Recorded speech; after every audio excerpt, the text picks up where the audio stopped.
10e cours sur comment être dirigé par le Saint-Esprit. Alors aujourd'hui, j'aimerais partager avec vous un sujet qui est très important sur la direction divine parce que on a remarqué et on a bien compris maintenant que sous le Nouveau Testament, nous avons le Saint-Esprit en nous, nous pouvons nous attendre à la direction divine, nous y avons droit. On a remarqué toutes ces différences avec l'Ancien Testament et le Nouveau Testament, le fait d'avoir l'Esprit de Dieu en nous, que nous, chrétiens nés de nouveau, nous sommes tout à fait capables de recevoir la direction divine, c'est clair, Romains 8 nous le dit au verset 14, ce sont les fils de Dieu et les filles de Dieu sous-entendus qui sont dirigés par l'Esprit de Dieu, et c'est pas seulement les ministères, mais nous savons que ce sont tous les chrétiens nés de nouveau, ils ont droit à cette direction divine, et c'est important de savoir comment discerner cette direction divine. Alors bon, je vous avais montré les 4 façons dont Dieu nous dirige dans le Nouveau Testament. Le témoignage intérieur, c'est la façon la plus classique, la plus courante, dirions-nous. Pour cela, ça nous demande toute une croissance spirituelle. On a vu que les signes, il ne fallait pas en mettre devant le Seigneur, ce n'était pas scripturaire dans la Nouvelle Alliance. Ensuite, on a vu que Dieu peut nous parler avec une petite voix au travers de la voix de notre esprit, la voix de notre conscience. Et là aussi, c'est beaucoup plus clair. En tout cas, c'est comme un petit haut-parleur, une petite baffle qui vous parle à l'intérieur, petite enceinte acoustique. Et la troisième des façons, c'est la voix audible du Saint-Esprit. Là, c'est vraiment une voix que vous entendez comme quelqu'un qui vous parle, quelqu'un qui communique directement avec vous, vous l'entendez, tel que vous m'entendez, tel qu'on peut communiquer en tant qu'être humain. Ça, c'est la voix audible de l'Esprit. Puis ensuite, nous avons remarqué qu'il y a des directions spectaculaires qui, évidemment, nous en sommes très friands, c'est-à-dire nous aimons bien ce genre de manifestation quand elles se passent, parce que c'est très spectaculaire et il suffit d'entendre un témoignage où quelqu'un dit « j'ai entendu une voix audible du Seigneur et voilà ce que j'ai fait depuis » ou « j'ai eu un songe » ou « j'ai eu une prophétie » ou « j'ai eu une vision ». Tout de suite, ça attire du monde parce que c'est spectaculaire. Alors, toutes les autres façons, comme nous l'avons vu, eh bien, sont pas aussi spectaculaires, mais elles sont tout autant surnaturelles. Alors, tout cela, c'est bien beau, c'est savoir que Dieu nous dirige. On a vu toutes les façons par lesquelles donc Dieu nous dirige. Et je crois que la dernière fois, nous avions commencé à parler des travers à éviter absolument. Parce qu'il faut comprendre une chose. Recevoir une direction de Dieu, c'est bien. Mais l'objectif, c'est pas que Dieu parle seulement. C'est que ça s'accomplisse. Et c'est là où je dois dire qu'il y a un gros problème dans la direction divine, dans la compréhension. Parce que l'objectif, c'est si Dieu dit, voilà, je te destine à telle chose, ou je te demande de faire telle chose, eh bien, il faut que ça s'accomplisse. Si ça ne s'accomplit pas, ça devient une parole en l'air. Vous en conviendrez, et il faut comprendre que les conditions pour que ça se réalise, eh bien, elles vont être assez nombreuses, et c'est un petit peu de ça dont je voudrais parler pendant ce cours, parce que écouter la voix de Dieu, bon, on peut être habitué. Le Seigneur peut nous parler, comme je vous l'ai dit, par le témoignage intérieur, où on entend cette petite voix, où il y a une voix audible, où, eh bien, Dieu nous parle par prophétie, on est sûr, Dieu nous a parlé. L'idée de toute la grande partie du cours qu'on vient de voir jusqu'à présent, c'était de vous montrer, si Dieu vous parle, voilà comment il peut vous parler. Et voilà, réellement, si Dieu vous a parlé, vous pouvez en avoir des preuves. Vous avez une prophétie, vous la mettez à l'épreuve, vous regardez si elle vient de Dieu ou pas. Vous avez un témoignage intérieur, eh bien, vous devez en avoir une assurance. Vous recevez un songe, on a vu comment ça fonctionnait, etc., etc., etc. Donc, tout ça, on le sait. C'est-à-dire, on sait comment, par quels moyens Dieu peut nous parler. Donc ça, c'est clair. Maintenant, si Dieu nous parle, eh bien, il faut que ça arrive à son accomplissement. Parce que si ça n'arrive pas à son accomplissement, alors je vais vous dire une chose. Soit vous êtes dans une confusion terrible vous-même, ce qui se passe chez beaucoup de chrétiens, ou soit les autres personnes à qui vous aurez dit « le Seigneur m'a dit que », eh bien, ils diront « celui-ci, il s'est moqué de nous ». Et je dirais, ça pose un certain nombre de problèmes dans notre vie chrétienne, parce que quand vous avez quelqu'un qui vous dit toujours « oui, le Seigneur m'a dit que, le Seigneur m'a dit que, le Seigneur m'a dit que », et que ça ne se réalise pas, eh bien, au bout d'un moment, la personne n'est plus crédible. Elle perd son crédit, c'est-à-dire que vous êtes là, vous allez dire « ah lui, ah oui, ou elle, ah, elle dit tout le temps, oui, il dit tout le temps, le Seigneur m'a dit que », et puis finalement, le Seigneur lui avait dit ceci, le Seigneur lui avait dit cela, et puis finalement, ça s'est pas passé. Et on en connaît des gens comme ça. C'est pour ça que je vous ai dit, quand vous rajoutez « le Seigneur m'a dit que » à quelque chose, soyez bien sûr que le Seigneur vous ait parlé. Ça, c'est très clair. Alors, maintenant, l'objectif de la direction divine, c'est pas simplement Dieu qui parle de façon non spectaculaire ou spectaculaire, c'est pas l'objectif de Dieu. Dieu donne pas une vision pour donner une vision. Dieu donne une vision parce qu'il veut diriger quelqu'un. Et il veut que quelqu'un accomplisse un certain nombre de choses. Donc, il veut que le message passe, que la personne comprenne et que ce que Dieu lui a dit se réalise. Et là, il va y avoir un certain nombre de conditions qui sont extrêmement importantes. Alors d'abord, il faut vraiment différencier cet aspect quand Dieu nous parle promptement pour que nous agissions promptement. Ça, je crois qu'on en avait déjà débattu la dernière fois, au dernier cours. Je vous ai montré clairement qu'à partir du moment où Dieu nous parle, il nous donne une impulsion dans notre cœur, où il y a une petite voix dans notre cœur qui est là, ou même peut-être une voix audible ou quoi que ce soit, directement, ou même parfois une vision qui peut se produire dans certains cas où Dieu veut qu'on agisse impulsivement. C'était le cas d'Ananias. Eh bien, soit on agit directement et la chose se passe, soit on n'agit pas directement et on passe à côté de ce que Dieu voulait faire. Parce que si Dieu vous donne par exemple une parole de connaissance, Dieu vous dit, voilà, il y a quelqu'un qui a telle maladie ici, dans l'église ou dans un groupe de prière, ou vous êtes avec un groupe de personnes, Dieu vous donne cette parole de connaissance sur une situation particulière, et le Seigneur vous montre clairement, d'abord, s'il vous donne une parole de connaissance, c'est que le Seigneur veut guérir, c'est clair. Bon, si au moment où vous recevez la parole de connaissance, vous attendez qu'après vous vous séparez avec les personnes, vous allez passer à côté de ce que Dieu voulait faire. Donc finalement, ce que le Seigneur vous a donné de faire, dans une direction divine, vous n'y avez pas obéi. Si par exemple, quelqu'un fait ça vraiment dans l'esprit, moi je l'ai vu faire dans l'esprit un certain nombre de fois, quelqu'un fait une offrande spéciale un jour. Il y a un prédicateur qui vous dit, voilà, je ressens vraiment par le Saint-Esprit qu'il faut faire une offrande spéciale maintenant, semons dans le royaume de Dieu. Vous ne faites pas, vous passez à côté. Si vous prêchez ou que vous êtes dans un groupe de prière, que vous êtes en train de prier pour quelqu'un, ou que le Seigneur vous montre quelque chose, si vous n'obéissez pas rapidement dans ce domaine-là, après c'est trop tard.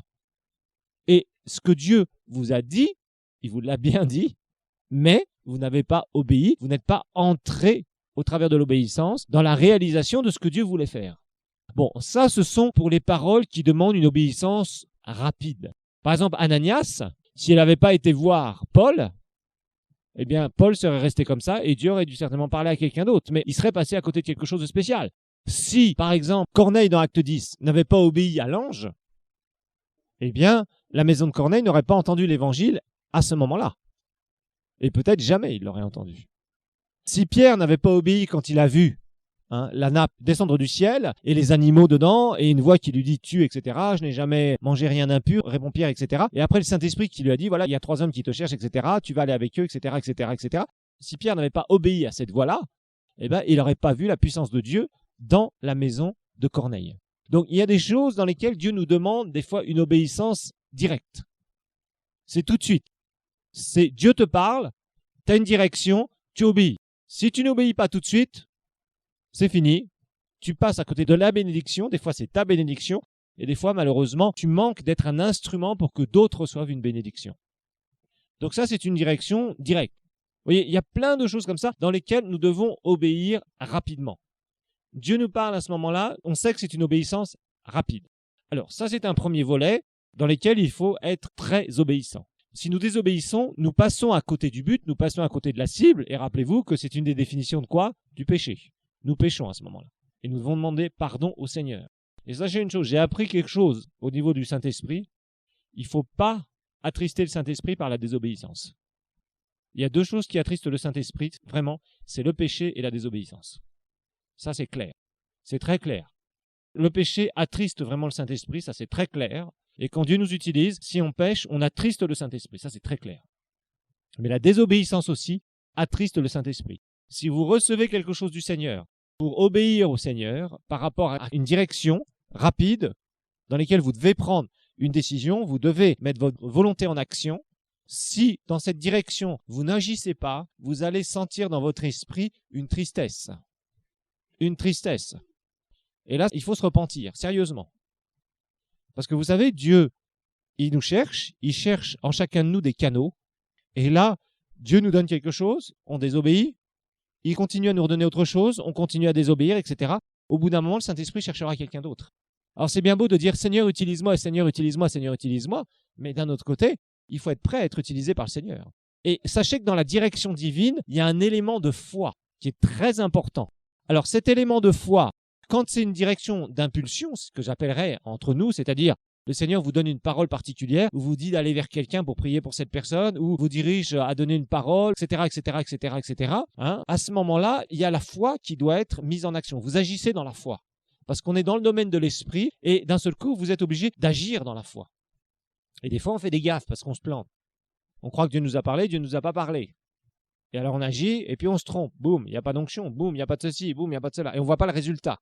Bon, mais sachez-le, tous les hommes de Dieu se sont trompés. Dieu, il y a 2 excès dans ce domaine-là, dans l'obéissance. Il y a des gens, ils font tout et n'importe quoi, tout est Dieu. Hein. Il y a des gens qui sont très fanatiques. Le Seigneur m'a dit que, oh, le Seigneur m'a dit de te téléphoner, oh, le Seigneur m'a dit ceci, oh, le Seigneur m'a dit de prier pour toi, oh, le Seigneur m'a dit gna gna gna gna. Puis finalement, il n'y a rien qui se passe. Donc ça, ce sont des gens qui sont fanatiques et qui, en fait, font n'importe quoi et qui, d'ailleurs, font souvent du désordre, soit dans des groupes de prière ou soit dans les églises parce qu'ils sont trop fanatiques. En fait, ils confondent leurs pensées avec ce que le Saint-Esprit pourrait leur dire éventuellement. Mais le Saint-Esprit ne peut pas utiliser des gens qui sont remplis d'eux-mêmes. Ça, il faut le savoir. Dans la direction divine, c'est clair, plus on est rempli de nous-mêmes, moins Dieu nous utilise. Plus on est vide de nous-mêmes en disant « Seigneur, moi je suis un canal. Si tu veux m'utiliser, Seigneur, je veux être disponible. À toi toute la gloire, Seigneur. » Ça, c'est la bonne position. Et à ce moment-là, Dieu nous dirige plus facilement pour que nous puissions agir. Et je vous dis une chose, dans les dons spirituels, hein, bon, il y a un certain nombre de dons où il y a besoin évident de direction, c'est très clair. Eh bien, il faut obéir. Il faut obéir promptement, rapidement. Et puis, il y a d'autres personnes, c'est le contraire. Le Seigneur leur donne quelque chose, puis ils doutent, ils hésitent, ils ne savent pas trop comment faire, etc., etc., etc. Bon, bah, de temps en temps, il faut un petit coup de pied aux fesses, ça fait du bien, hein, entre guillemets, dans le sens où il faut se jeter à l'eau. Et puis, bon, si on se trompe, on se trompe. Des fois, on n'est pas bien sûr, on peut dire « je ressens ça ». D'accord? Des fois, on est très sûr, on peut rajouter « le Seigneur m'a dit que ». Vous voyez, des fois, vous allez ressentir une direction particulière. Moi, ça m'arrive un certain nombre de fois. Il y a des fois où c'est très clair, j'ai une direction qui est très très claire. Je suis là, on est en train de prier dans l'église souvent, et le Seigneur me donne une parole qui est très claire. Ça arrive un certain nombre de fois. Mais il y a des moments, je ressens simplement une direction pour prier pour tel groupe de gens, pour prier pour tel cas, pour prier pour telle ou telle personne. Et souvent, quand je commence à obéir là, c'est là où Dieu me donne des directions beaucoup plus précises. Donc, il faut que vous sachiez que ça fonctionne un peu comme ça. L'obéissance, vraiment, c'est indispensable. Si vous voulez être dirigé par Dieu, il vous faut l'obéissance et la foi. Vous avez un élément de foi à avoir, c'est obligatoire. Parce que si vous attendez, vous êtes là, vous recevez une parole. Seigneur, envoie quelqu'un d'autre. Seigneur, envoie quelqu'un d'autre. Non, non, Seigneur, je ne peux pas dire ça. Non, non, non, non, Seigneur. Non, non, non, non, Seigneur. Non, non, non, je ne peux pas aller faire cette... Non, non, non, Seigneur. Non, non, non, non, non, non, non, non. Ça veut dire qu'on refuse. On refuse l'obéissance. Alors maintenant, je tiens aussi à vous le signaler. Si ça se passe dans le cadre de votre église locale, vous devez passer par votre pasteur, d'accord? Parce que ça, c'est très important. Parce que alors sinon, c'est le désordre total. Et puis, si vous pouvez très bien être inspiré par le Saint-Esprit dans une direction, peut-être que d'autres gens vont vous voir et vont se dire « Ah, bah finalement, dans l'église, il y a juste une chose à faire, c'est faire ce qu'on a envie de faire. » Et les gens commencent à aller partout et font n'importe quoi. Et ça donne dans l'église un désordre. Donc, il faut passer toujours par l'autorité, ok? Sinon, dans le groupe de prière, c'est la même chose. Vous êtes dans un groupe de prière, vous ressentez une telle direction, où le Seigneur vous a montré quelque chose de particulier. Allez voir le responsable du groupe de prière. Vous allez me dire, oui, mais il n'est pas spirituel. Eh bien, tant pis. Si vous allez dans un groupe de prière où le responsable n'est pas spirituel, eh bien, cherchez-en un autre ou fondez un groupe de prière. Au moins, vous aurez la liberté du Saint-Esprit. Bon, et en fait, il faut comprendre aussi cet aspect d'autorité spirituelle. Ça, c'est obligatoire. Ne faites pas n'importe quoi, n'importe comment. Si c'est vous qui êtes en charge, si vous êtes un ministère en charge d'une église ou vous êtes un responsable de groupe de prière, là, vous pouvez y aller vous-même, puisque vous êtes le responsable. D'accord ? Donc ça, vous n'hésitez pas. Par contre, si vous n'êtes pas le responsable, si vous n'êtes pas le pasteur, si vous n'êtes pas le responsable du groupe de prière, passez par le pasteur, passez par le responsable du groupe de prière. Ça mettra de l'ordre et soumettez-vous à ce qu'il va vous dire. Moi, des fois, il y a des gens qui viennent me voir et je sens que ce n'est pas le moment, ou je sens qu'ils se sont trompés. Donc, je dis non, non, non, attendez. Je dis ça quand je ressens que ce n'est pas le moment. Je leur dis quelque chose comme, bon, ce n'est pas le moment, non, attendez un peu, etc., etc. Et puis finalement, si je vois que, surtout quand la personne me donne la parole, je le ressens. Je vois aussi si l'onction est sur la personne. Parce qu'il y a des gens, ils sont sans onction et ils disent qu'ils veulent donner des choses du Seigneur. Et ça crée du désordre. Donc ça, c'est ce genre de choses à éviter. Donc, dans la direction divine, il y a beaucoup de choses dans lesquelles il faut qu'on soit très prudent. C'est un domaine très sensible, c'est le monde de l'esprit. Et dans le monde de l'esprit, on ne blague pas. On ne fait pas n'importe quoi. Par contre, il est vrai, on peut se tromper. Tout le monde peut se tromper. Il n'y a que Jésus qui ne s'est jamais trompé. Voilà. Mais sinon, tous les hommes de Dieu ont fait des erreurs. Tous les chrétiens qui aujourd'hui peut-être sont facilement dirigés par le Saint-Esprit, c'est une école. La direction du Saint-Esprit est une école. Donc il faut apprendre. Et comme le Saint-Esprit ne va pas nous diriger principalement ni par vision, ni par voix audible, ni par tous les éléments, je dirais, spectaculaires, toutes les façons spectaculaires, eh bien la plupart du temps, vous allez avoir une parole dans votre cœur, un don du Saint-Esprit qui va être là, et il va falloir agir. Donc il va y avoir cet élément d'obéissance et de foi. Alors ça, c'est pour cet aspect de la promptitude, c'est-à-dire vous recevez quelque chose et il faut agir, obéir au Seigneur dans la foi tout de suite. Si vous ne le faites pas, par exemple, vous recevez une parole de guérison pour quelqu'un, si cette parole n'est pas donnée, bon, peut-être que Dieu va utiliser quelqu'un d'autre, peut-être que Dieu ne va pas utiliser quelqu'un d'autre parce qu'il n'y a personne d'autre de disponible.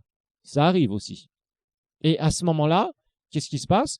Eh bien, cette parole va mourir. Donc, une direction divine qui n'a pas son accomplissement. Alors, c'est bien beau de prier, Seigneur, que ta volonté soit faite sur la terre comme au ciel, hein, que ton royaume vienne. Eh bien, oui, hein.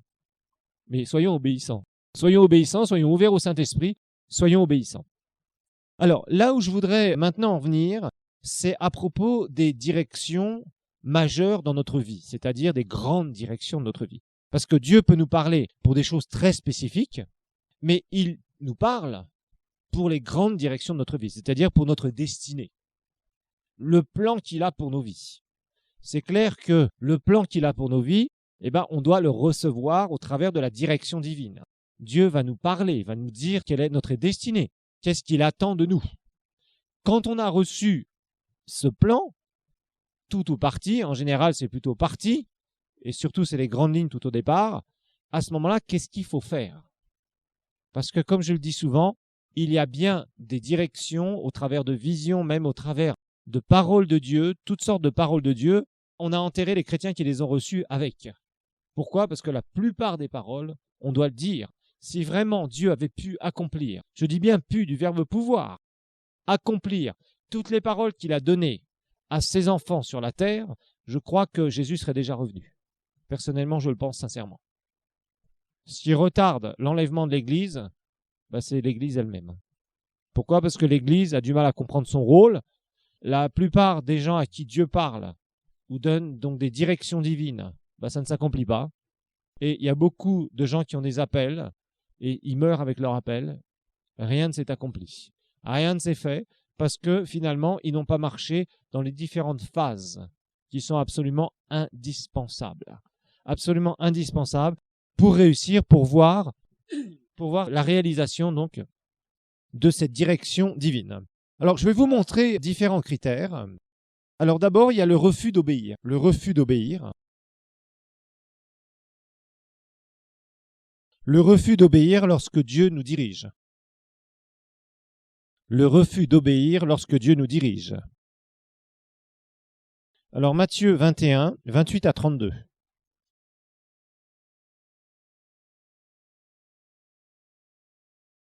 C'est important de recevoir la direction divine, mais l'autre partie, l'autre phase, c'est voir cette direction s'accomplir.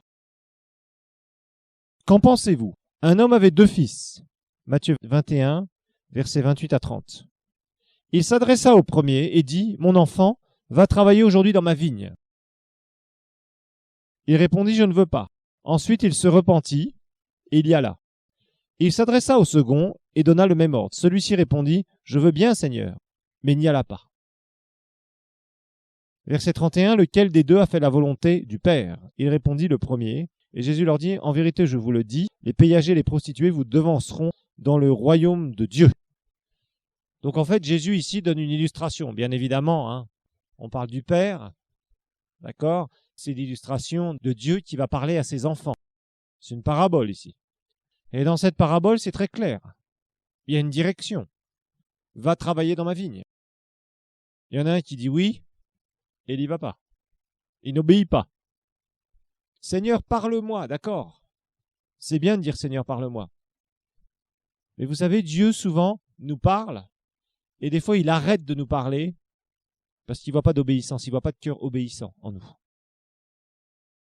Ça, l'obéissance, c'est quelque chose qui doit être mis au pied de la croix. Ça doit être un désir d'obéir. Dire Seigneur, vraiment, je veux t'obéir. Si tu me parles, Seigneur, si tu me diriges, je te promets, je vais t'obéir, Seigneur.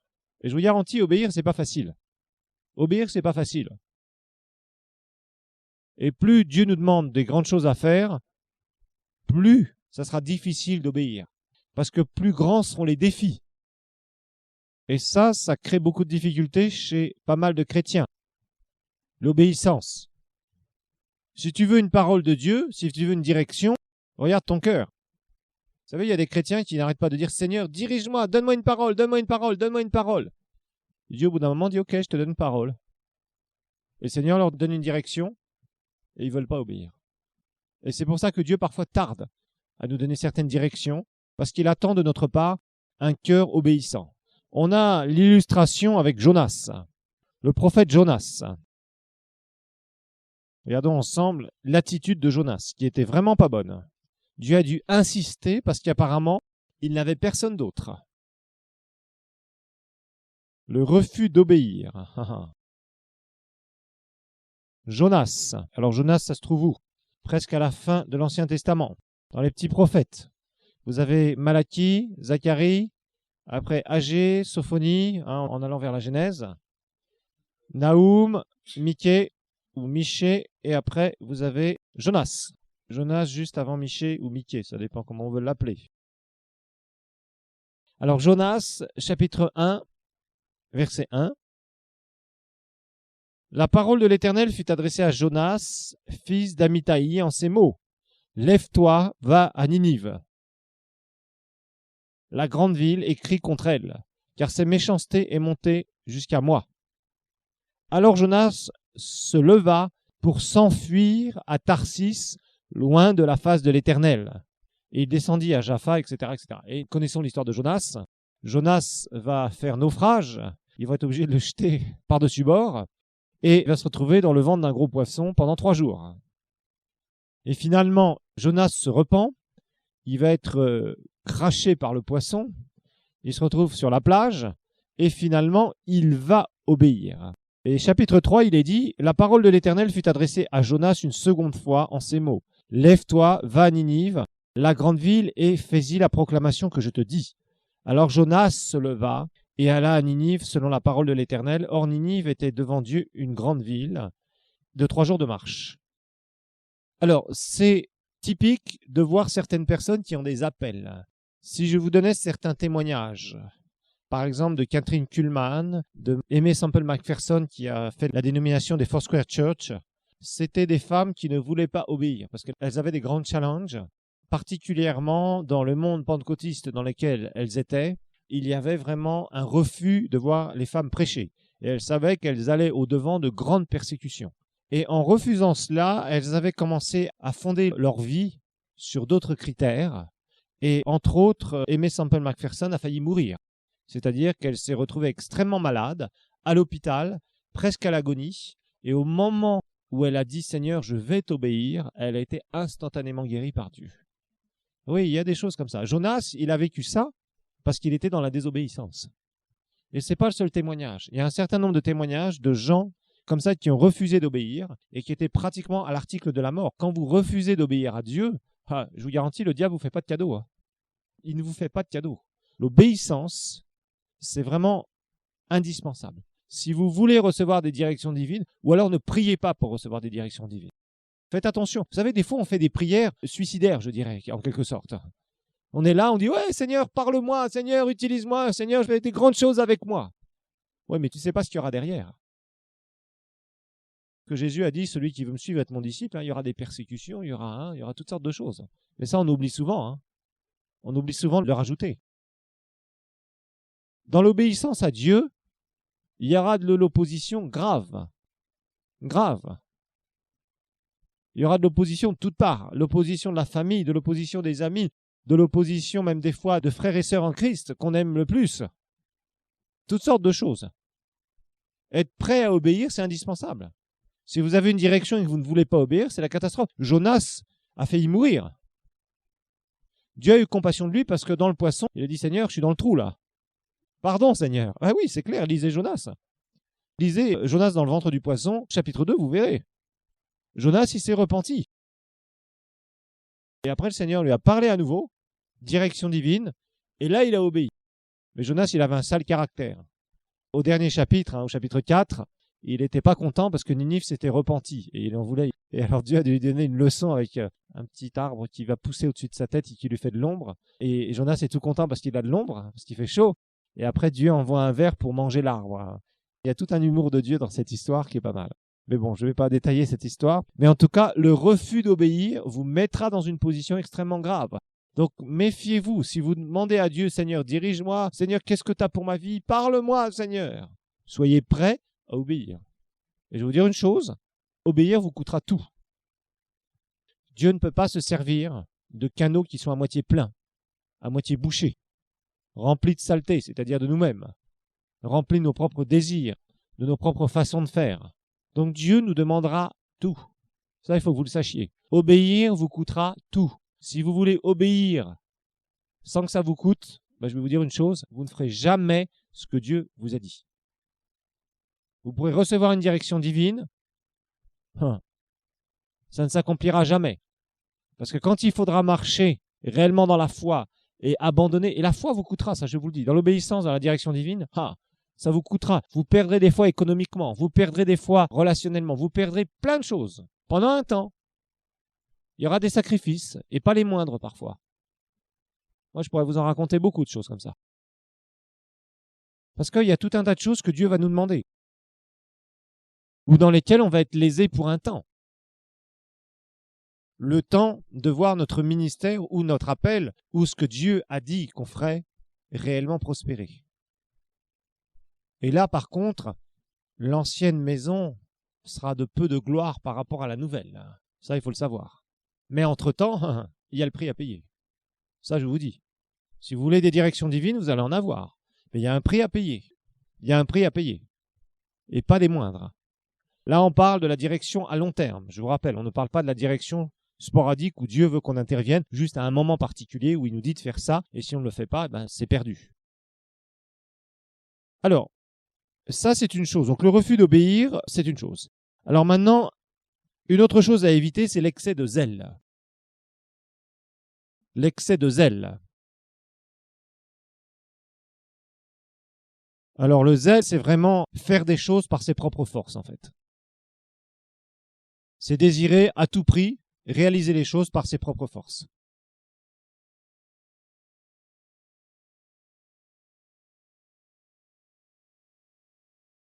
Alors, l'excès de zèle n'enlèvera jamais notre appel. Vous savez, Dieu ne se repent pas de ses dons ni de son appel. Ça, c'est clair.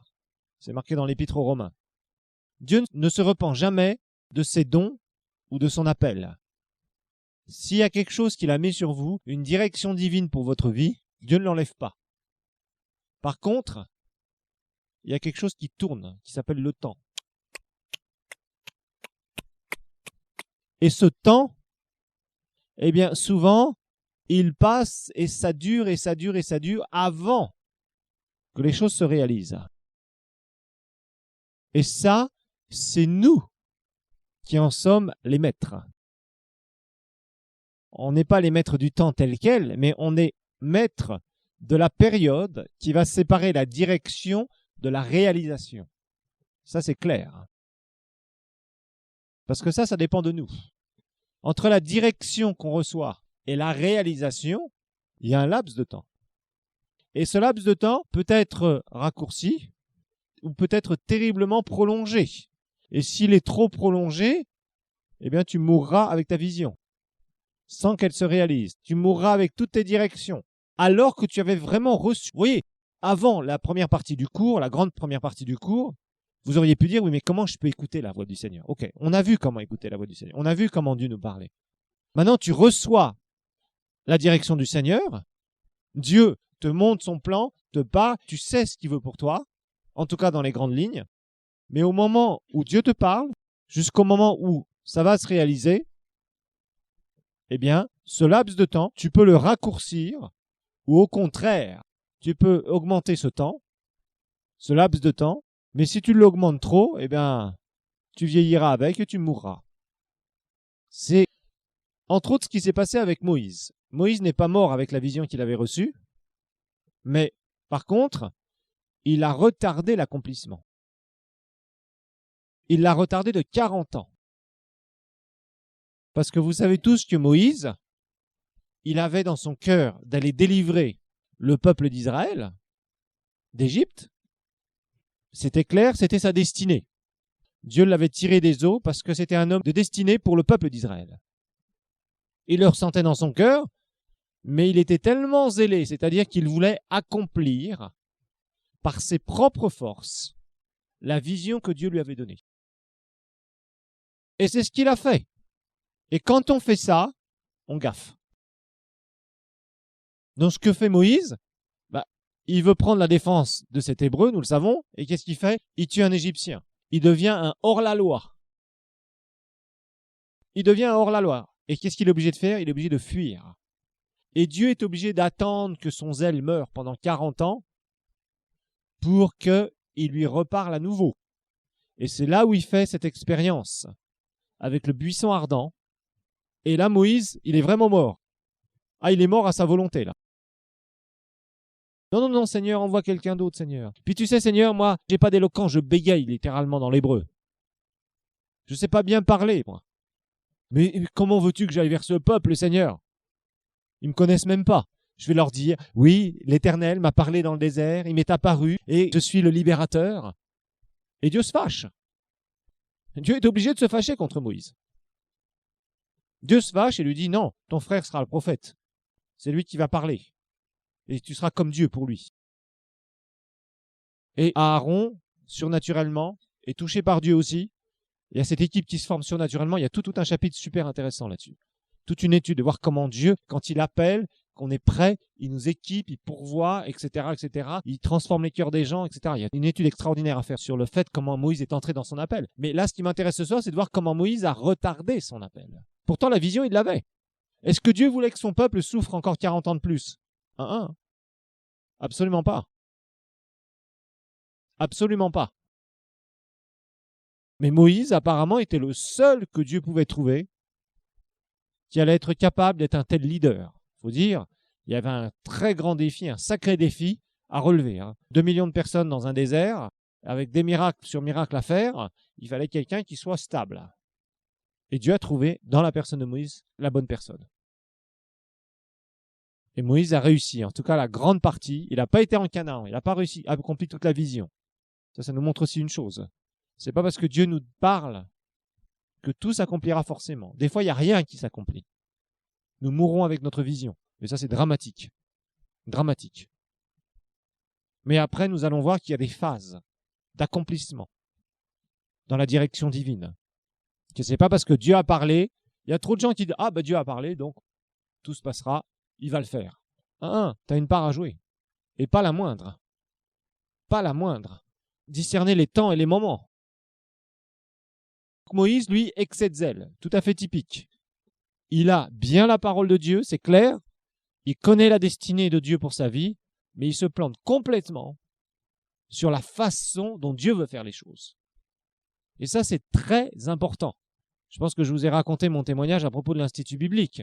Quand je me suis converti, le Seigneur m'a dit clairement, tu seras directeur d'un institut biblique. C'était clair. Et j'ai fait tout pour aller, donc à l'époque on était dans les assemblées de Dieu, les assemblées de Pentecôte en France, et j'ai appris, grand bonheur, qu'il y avait une école biblique parmi les pentecôtistes. Et j'ai tout fait pour être dedans. Tout a échoué. Mon plan, c'était d'abord d'étudier, bien sûr, d'avoir le diplôme, ensuite de devenir professeur, et puis bonne nouvelle, j'avais appris entre-temps que le directeur était un vieil homme. Donc devinez qui allait prendre la place. Ça, c'est nos plans, ça, c'est nos façons dont on raisonne, qui sont fausses, complètement fausses. On ne s'imagine pas, quand Dieu nous dirige dans les grandes lignes, de la façon dont Dieu veut vraiment nous amener dans les choses qu'il a pour nous, dans les destinées qu'il a pour nous. Ça, franchement, on est incapable de le savoir. Vous pouvez demander à n'importe quel homme de Dieu, il vous dira, quand le Seigneur t'a parlé au départ, est-ce que tu voyais tout ça? Il dira, absolument pas. Je savais que, voilà, j'avais ça comme direction. J'ai agi, mais je ne m'attendais pas du tout à ça ou ça ou ça. À cette façon de faire. Et ça, c'est typique de Dieu. Dieu ne vous montrera pas les détails. Il vous donne la direction, mais la façon dont il veut faire les choses, c'est pas avec vos dons, c'est pas avec mes dons, c'est avec ses dons, avec son équipement. Moïse, lui, il a voulu réaliser la vision, la direction divine, marcher dans la direction avec ses propres forces, avec son propre équipement, avec sa propre onction charnelle. Et vous savez bien qu'il n'y a pas d'onction charnelle. Par contre, le jour où Dieu a mis son équipement sur lui, alors là, les choses ont été différentes. les choses ont été différentes. Donc faites bien attention à cela parce qu'il faut que vous sachiez que si vous avez une direction divine pour faire quelque chose dans le Seigneur, votre destinée, vous pouvez retarder l'accomplissement de cette vision. Ça, c'est très clair. Et ça, c'est la prérogative de l'homme. C'est-à-dire, c'est votre responsabilité, c'est ma responsabilité d'accélérer le processus ou de le retarder. Ça, il faut être très clair là-dessus. Quelqu'un comme Bénigne, par exemple, c'est un des rares serviteurs de Dieu qui a un tel ministère et une telle onction qu'il l'a eu aussi rapidement. Quand on lit son témoignage, peu de temps après, peu d'années après sa conversion, il avait déjà des miracles et des guérisons qui se passaient dans son ministère et son ministère a commencé à décoller. Par contre, je peux vous dire une chose, son ministère, pendant certaines périodes, montait et descendait. C'était pas évident. Ils ont failli se casser la figure, entre autres financièrement. Après, ils ont eu quelques difficultés à droite à gauche, même lui personnellement, quelques-unes, qui n'étaient pas trop graves, mais il a bien redressé la barre et il a constamment après progressé jusqu'à avoir ce ministère qui se développe encore régulièrement. Mais la vision du départ, il l'avait eue, c'est clair. Le Seigneur l'avait visité pendant une année chez lui et le Saint-Esprit lui avait donné cette mission d'aller prêcher l'Évangile. Et très peu de temps après, ça a commencé à se réaliser. Et très rapidement, il a eu une onction très forte. Mais ça, c'est assez rare. La plupart du temps, les hommes de Dieu vous diront, par exemple Kenneth Hagin, ça a mis très longtemps avant qu'il ait une puissante onction. Et même les gens, nous, quand on était à Réma dans les années 90, on nous disait, oui, vous voyez Kenneth Hagin en train de prêcher à des foules de 5 000, 10 000 personnes. Mais vous auriez été là même 10 ans ou 15 ans plus tôt, il prêchait encore à 200, 300 personnes. Et Dieu lui a donné de la promotion par palier. Très souvent, c'est le cas. La réalisation de la vision ne se fera pas du jour au lendemain. Ne vous faites pas d'illusions. On va regarder ça, parce que ça, c'est des notions que je veux mettre en vous. Parce que je me suis aperçu qu'il y a pas mal de gens qui ont reçu réellement la direction divine, mais qui se plantent complètement, qui se trompent complètement sur les façons de faire de Dieu, en fait, sur le monde spirituel. Et alors, ils ont des excès de zèle, ils démarrent leur propre ministère, et c'est la chute. Ils se retrouvent dans des voies de garage. Combien de fois j'ai vu des gens à qui Dieu avait parlé réellement, qui ont commencé à se dire, ça y est, Dieu m'a parlé, j'entre dans le ministère, et qui se sont trompés, qui sont dans des trucs 10 ans, 15 ans, 20 ans plus tard, des trucs où ils tournent en rond. Si vous avez une église et que vous avez 40 personnes, et ça fait 15 ans que vous travaillez dans votre église, il y a un problème quelque part, à mon avis. C'est clair. Avoir 40 personnes au bout de 15 ans de ministère pastoral, il vaut mieux avoir un boulot et laisser vos 40 personnes à quelqu'un d'autre. Moi, je le dis, je suis franc. Il faut être clair. Il faut être clair. S'il n'y a pas de fruit tangible de ce que Dieu vous appelle à faire, c'est qu'il y a un problème. C'est que vous n'avez pas d'onction. C'est que soit vous n'avez pas entendu la voix de Dieu, ou soit vous faites un excès de zèle et vous êtes complètement trompé. Vous êtes mis vous-même, dans cet appel de Dieu et vous êtes hors appel. Être hors appel, c'est faire ce que Moïse a fait. Typique. Donc là encore, il faut que vous ayez du discernement des temps et des moments. Il faut vraiment être mort à sa propre volonté. Et sachez aussi une chose, lorsque Dieu veut que vous entriez, quand je parle des directions générales de notre vie, où Dieu nous a parlé, il y a le moment où Dieu nous parle. Et puis souvent après, il n'y a pas grand-chose qui se passe. Et c'est là où les chrétiens sont frustrés. Il suffit qu'ils soient frustrés dans leur église, il suffit qu'ils soient frustrés dans tel ou tel truc, ils ont envie de dire, ah mais moi j'ai un appel. Alors tout de suite, qu'est-ce qu'ils font? Ils disent, ah ça y est, je vais monter mon truc. Ah oui, c'est ton truc. Mais dans ton truc, il n'y a pas Dieu. Et s'il n'y a pas Dieu, il n'y a pas d'onction. Et s'il n'y a pas d'onction, il n'y a pas de fruit. Donc, c'est le désert. Et alors les gens, ils prient, ils jeûnent, ils essaient de remuer ciel et terre. Puis finalement, souvent, ça se termine comment? Bon, dans les pays où nous sommes, ça se termine par des grandes associations où on fait des grands projets caritatifs pour aider les pauvres, pour faire des centres de santé, pour faire des trucs et des machins. Et au départ, si on écoute la personne, elle vous dit qu'elle avait vraiment un appel pour un des ministères. Ah oui. Donc faisons bien attention. Ça ne sert à rien de vouloir pousser Dieu. On ne peut pas pousser Dieu. Par contre, tu attends le bon moment, tu te prépares correctement, tu es fidèle, obéissant, et au moment où Dieu voudra te mettre à part et te dire, voilà, maintenant c'est le temps pour toi, démarre, tu vas démarrer et tout va se mettre en place. Tout se met en place. Je ne veux pas dire que ça sera sans difficulté, non, il y aura des difficultés. Ça, ne vous faites pas d'illusions. Il y aura des difficultés. Si vraiment vous voulez accomplir ce que le Seigneur a pour vous, ce que le Seigneur vous a dit, que vous voulez le voir, je vous garantis, il y aura des difficultés. Le diable fera tout pour vous retarder, pour commencer. Même quand vous êtes dedans, vous êtes au bon endroit, à faire la bonne chose, au bon moment, sachez que le diable essaiera par tous les moyens de vous retarder, de vous déconnecter de votre mission, d'essayer de vous faire changer de direction.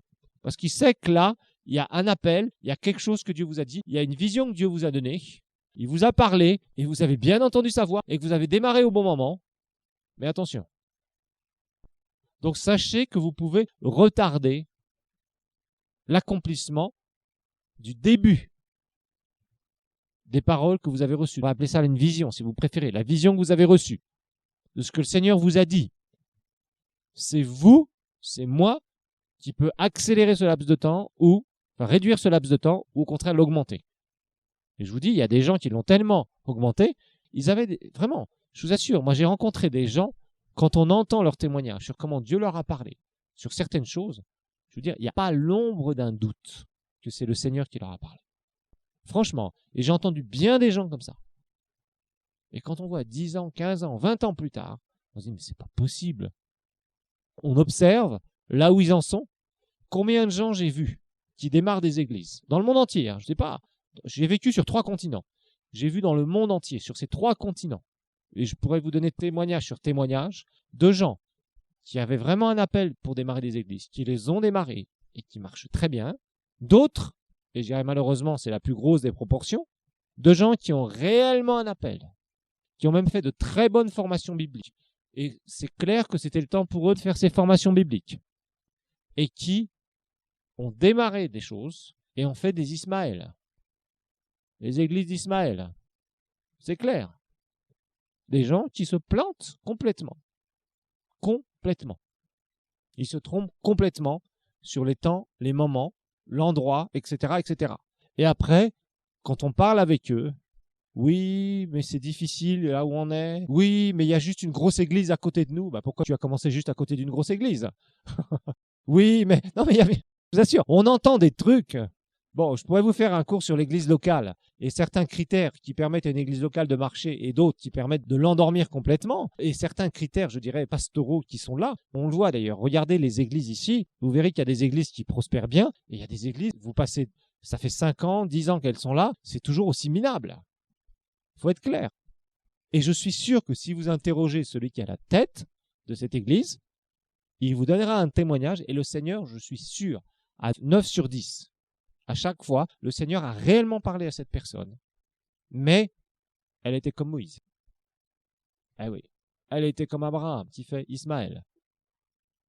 Vous voyez, donc faites attention, c'est pas parce que vous avez une direction qu'il faut vous jeter dedans.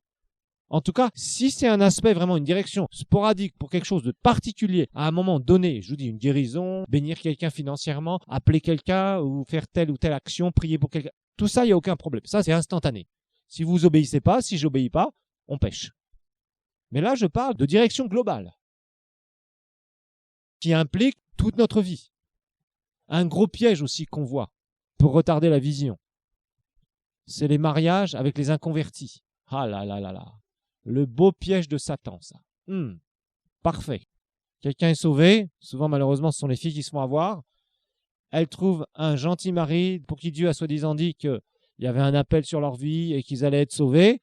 Elles se marient avec l'inconverti et c'est la voie de garage. Quelqu'un que vous voyez bien prospérer dans le Seigneur, d'un seul coup, elle prend cette décision-là. Et qui est derrière tout ça? Dites-moi qui est derrière tout ça. Bien sûr, c'est Satan. Il faut être clair.